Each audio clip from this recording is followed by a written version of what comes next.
Okay. Good evening. Welcome to Pnimis HaTorah, Parshas Vayakeil-Pekudei, Tavshin Pei Aleph. Today is Chavches Adar.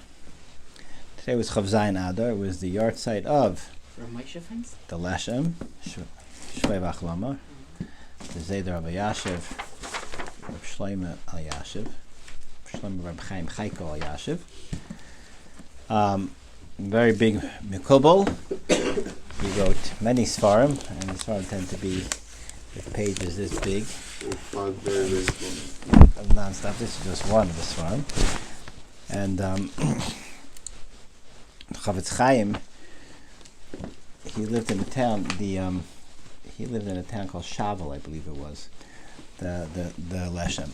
And there was someone from Radin was passing through Shavel, and the Chavetz Chaim told him to stop in and see the Leshem, give him Shalom Aleichem to him. He says, because in Olam Hazeh you could stop in and see the Leshem, but once you get to Olam Haba, the Leshem is not going to be viewable by too many people, because his makom in Olam Haba is in such a different sphere than anybody else. And you better chaperine now, because his hasagas are something that are so lamala that to observe him in the Ilam Yisrael Yainim is not going to be shaykh. I was actually just reading a story from Rabbi Levin. Rabbi Levin, tzaddik in our time, right, to fall in love Rabbi Yashiv, actually used to go learning. He used to learn with the Leshem. He used to go to learn with him at night, and they probably learned a lot of Kabbalah together. And Rabbi Levin had such a geshmak learning. You know, it's like you sit and learn with the Leshem. You know, it's like a shut for the time to stop. But Rabbi Levin was very busy, doing a lot of things, running around Yerushalayim, whether it was in Chinuch and Eitz Chaim, or whether it was running to the prisoners in the jails, and he was the unofficial, clergyman of the jails in the Migrash Harusim, I believe it was. Chaplain. Yeah, chaplain. Yeah. So he's sort of said to the Leshem, he says, I have to, learning is just like so le'ela. How do I understand? How do I make peace between the fact that I have to spend so much time running around and disconnected from my svarim? So the Leshem told him that, look at you, he says, you're so successful at what you do, right? You affect people so positively, so that's your tachlis, and you have to go with your tachlis. So avodat learning is something that raises a person's madrega, and the people that are bali madrega, learning is already their olam haba. Say from the Stipler said olam haba. He said he knows what olam haba is. He says a stender with a gemara and a darm with a ran, and he says, and a pack of cigarettes. That's what he used to say. He knows what olam haba is. And that's what learning is to tzaddikim. And they say interesting, like I think it's about Reb Shach. Reb Shach used to sit down and learn with a couple of packs of cigarettes, and you come back, 18 hours later, and the floor would just be littered, with cigarette butts, and he'd be sitting just like just in love with his Gemara, having a great time. Yeah. So that's the Leshem. The Leshem was famous that they say that by his Levaya and Har Zeisim, people were there. They saw a Lashon Gemara is a Mechitza de Noira, I think it was. And there's a Lashon about that. That Chad Badar, the Gadol Adar, there comes out a pillar of fire by the Levayas, and then they say they were able to see by Lashon Levaya. Like the Churban. What? Almost like that's showing an analogy to the Churban. The Churban goes up pillars of fire. It could be, right? It could be, it could be. But this is more signifies like Hashras Hashchina or something, like all the Malachim coming down, to be Malava the Nifter. And they say by his Levi, it was like the people there. They just saw it b'chush. They saw this Amud in the Noira. I mean, but the Churban, you see the base of Mikdash coming out, a fiery base of Mikdash going up to Shemayim. Hashem's taking that, the Shechina, the essence of the base of Mikdash, and keeping it until Mashiach comes. I'm saying, it sounds like things of true, things of Shechina on it are fire. Right. The reason why we describe the reason why fire is used descriptive of ruchnius is because fire is the bria in this world. I really shouldn't say fire, but or, right? Or light, and fire themselves. We spoke about we spoke a little bit about fire last week. How fire is ruchni because it's looking to reconnect. The Baal Tanya says that everything in this world goes down except for fire. It's always going up. He says it rises because he says that fire is sourced in ruchnius, and it's always trying to jump off the candle to reconnect to its shayrish. So that's why fire goes up, and So fire and or these are the most ruchniistic nivraim that we have. And that's why when we think about ruchnius, or we're going to be able to perceive ruchnius, it's going to be perceived as a fire. And you find in Chazal that the Gemara says, it says about the people, the goyim in whatever town it was, Mas Mechasya. The Gemara says, we just had this recently. Gemara Megillah. The Gemara says that there's to be a taina the goyim a Mas Mechasya, or I forgot. I think it was Mas Mechasya. Now, why weren't they megayer? Right? How can that be megayer? Twice a year, by the kala, they would have the before Yontif, they would have the shiurim, and everyone would come together, and there would be tremendous kiddush Hashem with all the Torah learning. They said you were able to perceive a fire, surrounding the Beis Medrash, and everyone saw it, and the goyim saw it, right? And it says there's a taina on them, and you see that Torah connects to Ruchnis, connects to Kadosh Baruch Hu, and you're not megayer, it's takataina. That's the leshem. And his madregas. We said over today. I just opened up the spot, and just to say something from the Leshem. He was saying pshat in the Gemara in Menachos. Gemara Menachos says that when Moshe Rabbeinu went up to Shemayim, so he saw HaKadosh Baruch Hu was being kaishik sarim al isis shal Torah. HaKadosh Baruch Hu was tying, he was binding crowns onto the isis of the Torah. So Moshe Rabbeinu says, the Gemara says, Moshe Rabbeinu says, "Mi ma'akev hayotcha." Who is holding you back? You have to know what he means. You're going to teach him what it means. So he told him that in many days from now, there's going to be Rabbi Kiva, who is going to be Darish Tile halachas al kol tag v'tag shebetayra. Okay, that Rabbi Kiva is going to appreciate these ksarim. So he says, what's this conversation over here? What's going on over here? So he says, when it describes Moshe Rabbeinu seeing HaKadosh Baruch Hu being kaisha ksarim, so what's a keser? A keser is something that is muvdal from the person, right? It's a status, but it's muvdal. It's not the person. It's not the person himself. Mm. King wears a crown. The crown's not the king. It's something. It's an appointment. It's something you anoint something. It rests above the king, and it has some sort of connotation. It describes something about the king.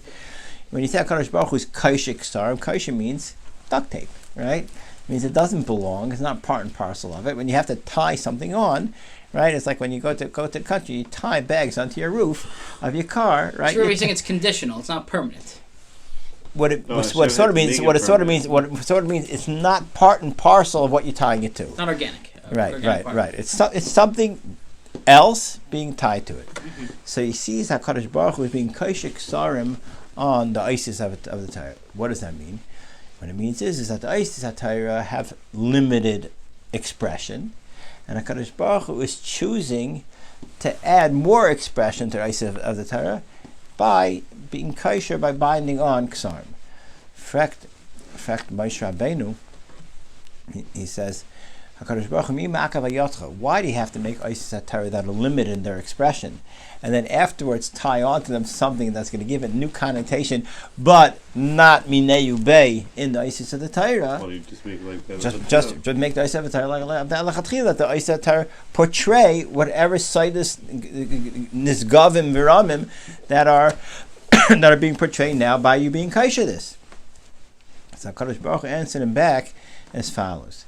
He says that for now, the ISIS of Torah are limited. He says, and right now, the ISIS of Torah are not meant to reflect all these situs. The situs that are being connected to these ISIS of the Torah are taka being merumez by my ksarim, but they're not ready to become part of the atzmius isis of Torah. But when Rabbi Kiva comes, in the time of Rabbi Kiva, the schus of Rabbi Kiva is going to be that he's going to be machadish in Torah, that he's going to take these ksarim and he's going to sushtel them to the isis of the Torah. And at that point, he's going to make all these seidos, all these tremendous his galus that were not part at that point organically, as Yossi said, to the isis of the Torah. He's going to make them organic. He's going to have the ability of transforming Torah through his drashas. And that's how he touches up. He says because certain Torah, certain inyanim are not meant to become lemaiser, to become sort of to be actualized in be'emes fully till a certain time, a certain place with certain people. Okay, this is how he touches up that Gemara. Right? So the mafreya, the ksarim are going to be as if they've been there all along. I don't know if you have to say Lamafreya, but ultimately, right? Hakadosh Baruch Hu bring it out. You have to know, how does this work? He was being kosher ksarim by Matan Torah. Torah was nichtav before, and so where were the ksarim before that? I can't answer all the points, but what he's saying is what comes out in B'derech Avodas, what's negay us, is that every zman, every makom, and every nefesh in Klal Yisrael has its own unique way of touching up Torah. Right, and what you touch up, HaKadosh Baruch Hu gives the opportunity to tzaddikim to bring out Torah, to make Torah. What a tzaddik, the lashon, the Chaim Lashon brings down in the Shardal about when a person is mechadish Torah, it says HaKadosh Baruch Hu takes the chiddush and he kisses it and he makes a keser out of it. As I state, he makes a keser out of it, right? Linyanenu, not only does he make a keser out of it, he makes it as a keser out of it that he's kosher on the ice of Torah, and through this Talmud Chacham, it's becoming the ice of Torah. The ice of Torah itself now has this new escalas of Talmud Chacham, which sort of like, as I'm saying this, I'm sort of picturing, you solve a rice of a kutchabrichu chad. You know what I'm saying? That every yid has an ability through his chidushim in Torah, literally to write a new Torah, to write Torah like Torah chadasha mi'iti teitzei. This type of idea that a yid being mechadish in Torah, literally his neshama rewrites a Torah the chadushim through Hakadosh Baruch Hu's chesed. Obviously, everything and nothing. So how's the Torah work? The chidushim, you don't own the chidushim. The Torah is not your Torah; it's Hashem's Torah. Hashem is just. Is it that Hashem is allowing this nekuda to come out through you, and you have that chos like that? Well, that means that Hakadosh Baruch Hu's invention. Ultimately, so now you're answering the question you asked before. What happens to Hakadosh Baruch Hu being kosher ksarim at that time? The reason being kosher ksarim at that time is because now Hakadosh Baruch Hu is being nice in a Torah. When Hakadosh Baruch Hu gives the Torah to Klal Yisrael, now it becomes Klal Yisrael's Torah. When it becomes Klal Yisrael's Torah, now the Torah has to have that expandability to it. It has to have that SD slot for Klal Yisrael to expand it. Right, so at this point, Hakadosh Baruch Hu's Torah was as my Torah. It was in the Isis Ad Kan. When it's your Torah, there's Ksarmik, Ade, and Shir that I'm being kosher on it now in the Nesina that's going to allow you, Taka, to transfer the Torah and to expand the Torah and through that expand your relationship with HaKadosh Baruch Hu, because Nachamal, Torah is our relationship. What is Torah? Torah is the one Bria in the world that allows Klal Yisrael to connect to HaKadosh Baruch Hu. That's what Torah is. Torah is a connector. Torah is what connects Klal Yisrael and HaKadosh Baruch Hu. Right? How do you know? You can't know what the Chiddush Emes, but you have to be mechaven al Emes.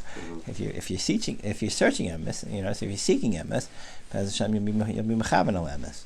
I always thought it's like if it doesn't interfere with anything else, then it's probably okay. If it doesn't contradict something outright. For sure, but a lot of it has to do with your Taras Halev. What's your kavanah? What are you seeking in the Torah? You're seeking to be marbek v'shemayim. If you're in it because you're gonna have a way to be mate, who knows what? You know what I'm saying? And everyone's gonna be your friend now. Right. So then you're probably not gonna be mechamen al emes.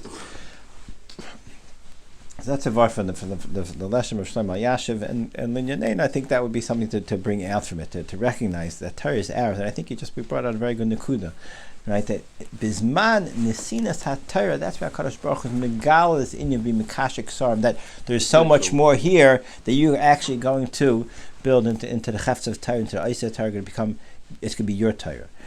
So what was Moshe Rabbeinu's? What was he troubled by?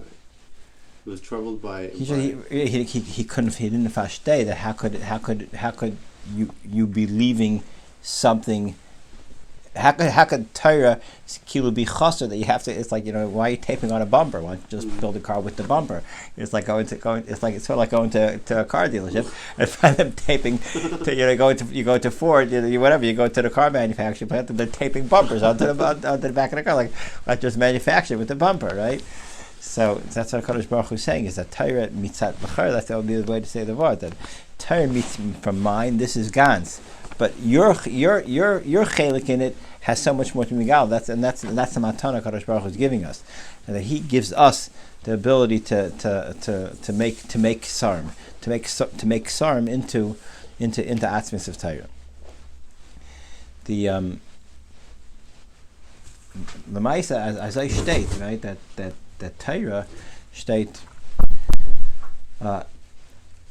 Kim b'seres Hashem cheftzai v'seirasa yega yom v'layla, right? The first kapitel in Tehillim, right? Kim b'seres Hashem cheftzai, Zok the Gemara, right? B'tchilas teres Hashem, right? When a person is amol Torah, right, become v'seirasa, right? Kim b'seres Hashem cheftzai v'seirasa yega yom v'layla. When you're miyagei in Torah, it becomes your Torah. It becomes ois teres Hashem. Becomes your Torah. That would be the pshat of here, right? That becoming your Torah literally gives you the ability to transform and take sarm and make them into atzmius of Aisius. That's maybe a little bit on the leshem. Covered the yard site of the leshem was today. Today was also the yard site of my wife's Elta Zayda, Reb Chaim Gelb, and Reb Chaim Gelb was a powerhouse of an Oved Hashem. And with someone that was a small man who just literally it was like a fireball of Avodas Hashem, of Avas Hashem, Yiras Hashem, and where these madrigas came from is like it's hard to imagine where they came from. Lived in Williamsburg. Oh wow! Yeah, your father grew up in Williamsburg. My father grew up in Crown Heights. We have lots of family in Williamsburg. So if you ask any of your family that's in Williamsburg from the 40s, 50s, 60s, 70s, they all knew Reb Chaim Gelb. I think I know the name. I think I'm familiar with the name, though. I wasn't mistaken. My Fisher's father wrote a book about him called The Life of Chesed. It's published by Art Scrolls. It's a nice book. So just one nice, just to bring out what it means, a Chasidish. He was a Kleisberger Chassid. He was born in Garlitz. His name was Chaim after Divrei Chaim B'Pashtas. And he just to bring out what is a Yid. Yeah, a Yid kachs. Yid kachs, right? In Avodas Hashem. That's what a Yid is. We're Kadosh Baruch Hu. A Yid is a nivra, right? That be'emes kachs. It just is a fire in Ratzon to do Ratzon Hashem. That's what a Yid is. Right? We have Nisyonis, but ultimately it's Ritzaynei L'Aseh Shivtzeincha, which means our Ratzon be'emes kachs Avodas Hashem.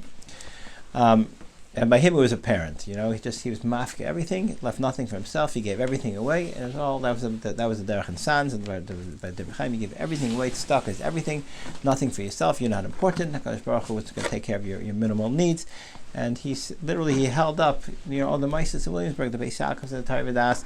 Even when the Rebbe's came after the war, he got their shtibuch open and supported their Meises. He gave his own house in Williamsburg. He gave it to Kleisenberg. They made it into a shul. Yeah, the Kleisenberg. He wore a shtreimel. Kleisenberger Rebbe gave him a shtreimel. But he was like. Over the summer, I hang out in the Kleisenberger colony. When I told someone an article of Chaim Gelb, they every other day. Like, everyone has a ma'aser to share. I'll tell you one ma'aser by Chaim Gelb. I think to me this brings out the point. And if you could live with this ma'aser in your mind, the lesson of this ma'aser, it just makes life a very, very, very pleasant place. Putting away the Sefer Torah in shul, one regular Monday in the middle of February, and as I put away the Sefer Torah, so I was saying Menucha Yomar, and Reb Chaim is standing there in his front of the Aron Kodesh, screaming Derachah, Darchei, Noyam, B'chol, Nesi B'Sel, Shalom, and Mami, she's like, all involved. A guy comes over to him after that, and he says, Reb Chaim, that Derachah, Darchei. It was like such a good feel, but do you know the taich from the Verta? Do you know what the words mean? Because he wasn't very learned. He never learned in yeshiva. He came to America as a young boy, and he started working, and to support his family, to eat. So he says, do you know the Taich of the Werte? He says, I know the Taich of the Werte. He says, so what's the Taich? Dirachel, Bashefer, Darche, Bashefer, Noyam, Bashefer. Right? He says, you're like, don't bore me with the details. I'm sitting here plotting to connect HaKadosh Baruch Hu, and I'm just so excited about his Torah and the Rebbeinu Shalom and myself, right? And it's like, can you imagine? It's like that. This is how the Yid has to koch, the sense of that. I'm in Hashem's Welt. I'm here to connect, and just to connect it to the Parsha. Vayakeil-Pekudei, we have a Mishkan. Yes, Mahatnish came Migdash, Mahatnish came Mishkan. Huh? Yeah. But Bilvavi Mishkan Evne, right? On there Tamid Ekachlias Esha Akeda, right? And you have to have this sense of an Eish, of a, like Chaim Voloshin says that your lave is a Kodesh Kadashim, and we have the ability to be maktir karbonos in the Kodesh Kadashim of our ratzon, of our lave, and with this V'taka be zeichet, be Ovdei Hashem be'emes, and be very happy, satisfied. Klal Yisrael. I get Shabbos.